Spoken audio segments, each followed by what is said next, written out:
말씀으로 하루를 여는 복된 새벽에 하나님께서 우리에게 주시는 귀한 말씀은 구약성경 욥기서 4장 3절에서 5절까지 되겠습니다. 온라인으로 동참하는 여러분도 다 함께 성경을 펴주시고 같이 말씀 속으로 들어가 보실까요? 보라, 전에 내가 여러 사람을 훈계하였고 손이 늘어진 자를 강하게 하였고 넘어지는 자를 말로 붙들어 주었고 무릎이 약한 자를 강하게 하였거늘 이제 이 일이 내게 이르매 내가 힘들어하고 이 일이 내게 닥침에 네가 놀라는구나. 아멘. 욥기서 1장 2장에 보면 욥은 정말로 퍼펙트한 축복을 받고 하나님의 신뢰와 총애를 받는 그런 인물이었습니다. 그런데 오늘 본문에 보면 우리가 보면 하루아침에 욥은 망했어요. 장남의 집에서 떡을 먹고 있을 때 하인 하나가 와서 비보를 알려줍니다. 서바 사람들이 공격해서 소와 암나귀를 다 빼앗기고 종들이 다 죽고 저만 홀로 남았습니다 하는 그런 비보입니다. 이 비보가 끝나기 전에 또 다른 하인이 와서 보고합니다. 주인님, 갈대아 사람들이 침공해서 낙타를 빼앗고 모선들을 다 죽였습니다.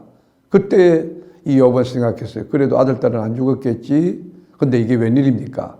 또 다른 하인이 달려와서 주인님, 큰 바람이 불어와서 그 태풍이 집을 쳐서 아들님과 따님 다 죽었습니다 하는 그 비보를 접했습니다. 여러분 얼마나 충격일까요? 얼마나 아연질색할 일입니까?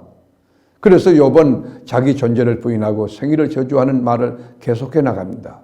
여러분 이 욥의 세 친구가 있죠. 그 세 친구가 이 7일 동안 욥의 이 상황을 지켜보면서 입을 다문 채 침묵했어요. 그러면서 이 친구들은 속으로 대답할 말을 찾고 있었던 것이에요. 그들은 처음에 욥을 알아보지 못할 만큼 그 형체가 아주 험악했어요.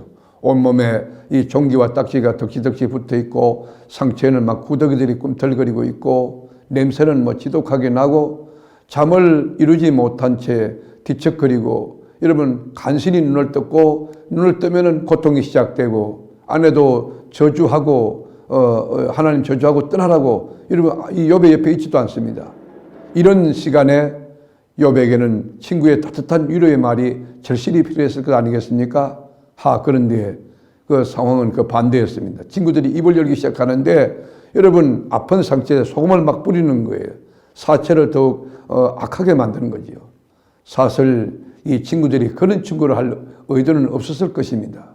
욥이 알고 지냈던 많은 동료들과 친구들 가운데 유일하게 세 사람만 욥을 찾아왔으니 그것도 정말 고마운 일이죠.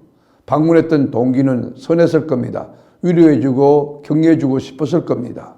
이런 경우에 대개 한참 동안 할 말을 잃고 가만히 지켜보는 것이 보통 아니겠습니까? 우리도 여러분 이런 어려운 당한 사람 갔을 때 이 병문안 가거나 또는 어떤 사건을 당했을 때 이렇게 돌아와서 나올 때 왜 내가 그 말을 했지? 묵묵히 기도해주면 얼마나 좋았을까? 그런 후회를 하는 경우도 있지 않습니까? 이 세 친구도 마찬가지예요. 이 책망하고 단죄하고 심판하고 질책하는 의미가 담긴 말들을 계속 쏟아냅니다. 욥에게 그들의 생각을 집어넣으려고 합니다. 본래 친구들의 의도한 그런 위로와 동정과 따뜻한 말은 사라지고 논쟁으로 막 치닫기 시작한 거예요. 세 친구의 말을 들어보면 고통 가운데 탄식하며 어쩔 줄 몰라 하는 이 욥이 믿음이 아주 형편없는 사람같이 보이는 거예요. 이 세 친구 오히려 믿음이 좋고 이 사람을 진단하고 그리고 평가해주는 그런 사람의 위치에 서게 되는 것이죠. 그러나 여러분 분명한 것은 욥은 하나님께서 사단 앞에서 친히 신뢰하고 자랑한 사람입니다. 사탄의 말대로 하지 아니하고 사탄의 주장을 허물었던 사람입니다. 하나님에게는 자랑스러운 사람이 있었으나 사람의 눈으로 보기에는 완전히 허물어진 정말 실패한 사람이고 병든 사람이고 형편없는 사람처럼 보이는 것입니다. 욥이 바로 그런 상황이에요. 욥의 세 친구 가운데 첫 번째 친구 엘리바스가 조심스럽게 정중한 태도로 입을 엽니다. 꼭 해야 될 말을 여러분 해야 되는데 뭘 했을까요? 한번 볼까요? 2절 보지요.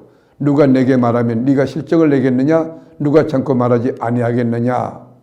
여러분 침묵을 가지고는 아무것도 해결할 수 없다는 이야기예요. 그래서 입을 연다는 것이. 그래서 엘리바스는 과거에 자기가 살아왔던 삶을 이렇게 이야기하면서 그것을 여러분 인정하고 칭찬해 주는 거죠.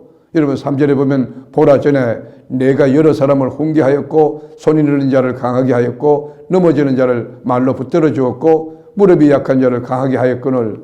여러분 욥이 옛날에 어떻게 살았습니까? 연약한 자들을 이렇게 격려하며 위로하며 손잡아주며 연약한 무릎을 일으키며 살았다는 거 아닙니까? 이것이 바로 우리 크리스찬의 삶이 되어야 됩니다. 우리 크리스찬은 내가 살고 있는 이 자리에서 여러분 개인의 영향력의 차이는 있겠지만은 10사람, 5사람, 그리고 100사람, 많은 사람을 케어하고 격려하고 위로하며 세워갈 수 있어야 됩니다.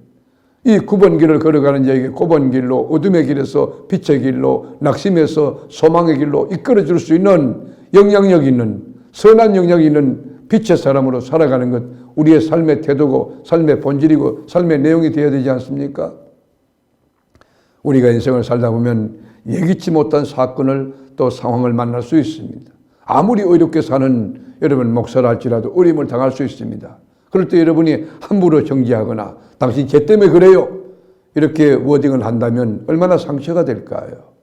그때도 묵묵히 여러분 위하여 기도해 주고 그 자리 떠나지 아니하고 그리고 눈물로 기도하며 또 회복되기를 위로하며 하나님 살아계십니다. 저희들이 위해서 기도하겠습니다. 얼마나 아름다운 말일까요? 오늘 욥의 친구들을 통해서 우리가 배워야 될 교훈이 있습니다. 어려움을 당한 우리 형제들이 우리 주변에 있을 때인데 찾아가서 내 말로 그를 일으키려 하지 말고 하나님의 성령이 그를 일으키도록 침묵하고 좀 기다려주는 것은 어떨까요? 또 하나님 말씀 이렇게 읽어주거나 또는 이 말씀을 써가지고 조용히 그의 손에 넣어주는 건 어떨까요? 우리가 하나님의 사람으로서 격려하는 방법이 다양하게 있을 겁니다. 하나님께 한번 선한 지혜를 구해보시고 여러분 주변에 어려움 당한 그 이웃들에게 어떻게 다가가고 어떻게 내가 그를 격려하고 세울 수 있을까? 거룩한 고민, 정말 하나님이 기뻐하시는 고민, 우리 기독교인으로서 마땅히 해야 될 그런 아픈 고민, 묵직한 고민을 한번 시작해 보시죠. 말씀으로 하루 저는 복된 새벽, 사랑하는 교우 여러분 때문에 연약한 이웃, 넘어지고 자빠지고 쓰러지고 상처 입은 그리고 울부짖고 있는 그분에게 참된 위로, 작은 예수의 그런 삶이 여러분 때문에 이제 되어지고 또 이렇게 펼쳐지고 영혼을 구원하고 영혼을 세워가는 복된 역사가 있게 되기를 주님의 이름으로 축복합니다. 기도하겠습니다. 주님, 의롭게 살아도 정직하게 살아도 때로는 알지 못할, 풀지 못할 수수께끼 같은 어려움이 다가올 수 있는데 그 가운데서도 주님이 계심을 믿고 입술로 범죄치 아니하고 중심에 계신 하나님을 찬송하며 주님과 함께 살아가는 그런 믿음을 가진 우리 크리스찬이 될 수 있도록 은총과 긍휼을 더하여 주옵소서. 오늘도 넉넉히 성립케 하시는 나의 구주 예수님의 이름으로 기도합니다. 아멘.